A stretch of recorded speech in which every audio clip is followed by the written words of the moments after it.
I'm in Sedona, Arizona for Sedona Art Center's annual Plein Air Festival. And this year we were asked to bring two studio paintings with us. And in fact, the last one of them I just finished right before getting on the plane. And that's risky business. And it actually came out to be a little bit of a problem. So I made this video to show you just how badly it can go wrong and then how I recovered from that. So I started off with a grisaille, and a grisaille is just a monochrome painting of a subject. So it can either be under a painting that's traditional, or sometimes it can be its own painting. And in this case, it's the under painting. And I did it sort of in a blue-violet color over a red toned canvas.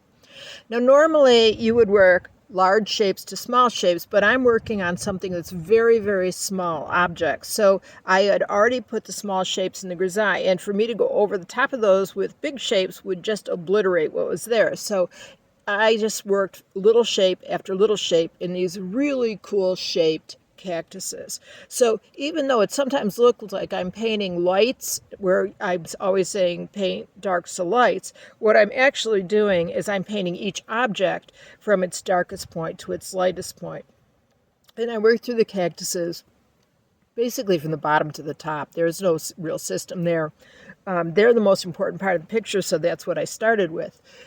In the foreground is a bunch of cactuses, which I end up in the painting quite detailed, and that's not a typical painting style for me, but I find that sometimes it's really nice to be able to just do a little bit of detail work in a painting. It's fun. Very shortly in this painting, I ended up in trouble. I had a background that was sort of dark. It needed to be dark because this is contre-jour. The light is coming at the viewer, and it's rim light. Contre-jour just means it's against daylight. So when you take a selfie and your hair is a beautiful halo behind your head, that's contre-jour lighting. So that's great for the cactuses. It's not so great for what was in the background of the cactuses. So I'm trying to find a technique that'll work to make those the things behind the cactus interesting, but not overwhelming. And I have this little silicone tool that I use sometimes as a scraper, and you can use it sort of like a palette knife too, and I put all of the foliage from some kind of a thing that looks like a palmetto, I don't actually know what it is, and I put it all in there, and it was great. It was fine for a different painting, but it didn't make any sense with this painting.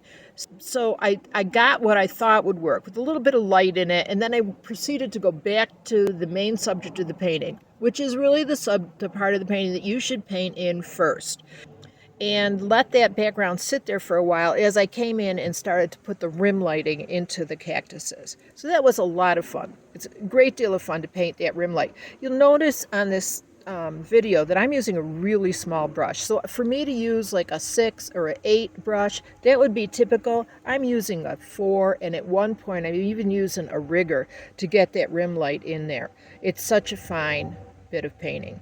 So I'm painting this thing now on the Sunday before I have to fly on the Wednesday with a finished painting. It's just really, really tight time. It needs to be in a frame. It needs to be in a frame in my suitcase. So I go through and I get the details, and that's great. And all of the foreground of this painting, the bottom 2/3 of this painting, I think is working just fine. And yet the back of the painting isn't working well at all for me. So I keep going back in, and I keep on fussing with that background, and that's a good giveaway to you that something's going wrong in your painting process. When you still have to keep going back in and touching stuff up, that's telling you that something isn't working. And what is in the distant background of a painting should not be taking me half the time of the painting, but in this case it was. And by the way, I just want to show you something. The reason you're seeing reflected light, I can't really do much about that, but that's because part of my life involves that I have to go swimming in the swimming pool in a little while. So you got to suffer for your art, you know. So the very, very cool shapes in this thing are in the cactuses themselves. They're all kind of crazy looking for somebody who lives in the Northeast where there is no cactus. And the color is crazy too. It goes from purple all the way through all the greens, all the way in blues, and then to yellow and orange. And that's a lot of fun to paint. So there's color temperature things going on in here because the light is coming through the cactuses. So the light on the edges of the cactus is very warm and the shadows are very, very cool. That stuff is all working, but what's not working still is that background. I put a little bit of rim light on those funny cactuses with the long needles on them, and they just look awkward. What else is working, though, in the painting is even the grasses in the foreground. They're easy for me to paint in such a way that they look like they're just catching that little tiny bit of light. But here I go. I got to do something with this background. So my next idea was, well, I'll just put some lights in behind those palmettos or whatever they actually are and see if that works. And I thought it was okay, but I wasn't thrilled with it. And then I walked away from the painting overnight and I said, you know what?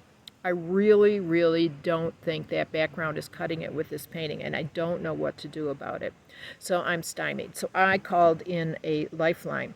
So when you're in doubt, call somebody who paints, who's your peer, or even if you can find somebody who's better than you that'll answer your calls, and ask them for help.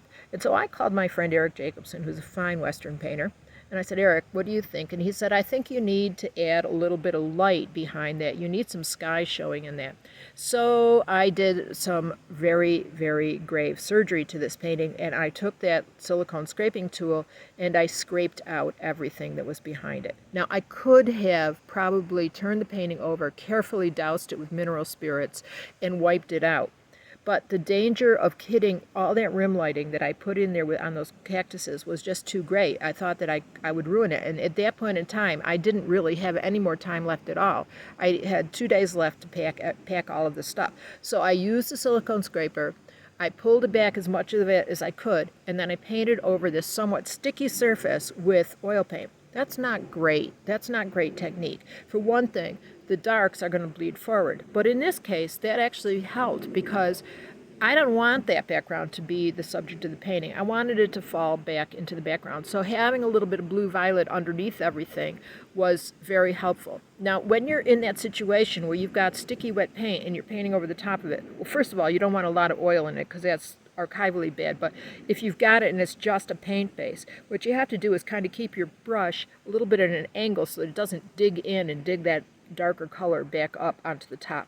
Everything that's in the background of this painting now is pure fantasia. None of it's from reality. It's all from my fat little head.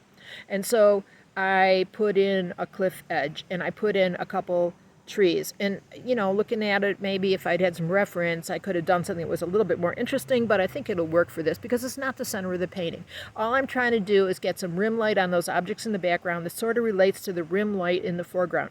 And I do think that it helped to get the background not as busy and not as dark as it was before. So that event is Sedona Plein Air, which starts Friday, October 21st and runs for a week.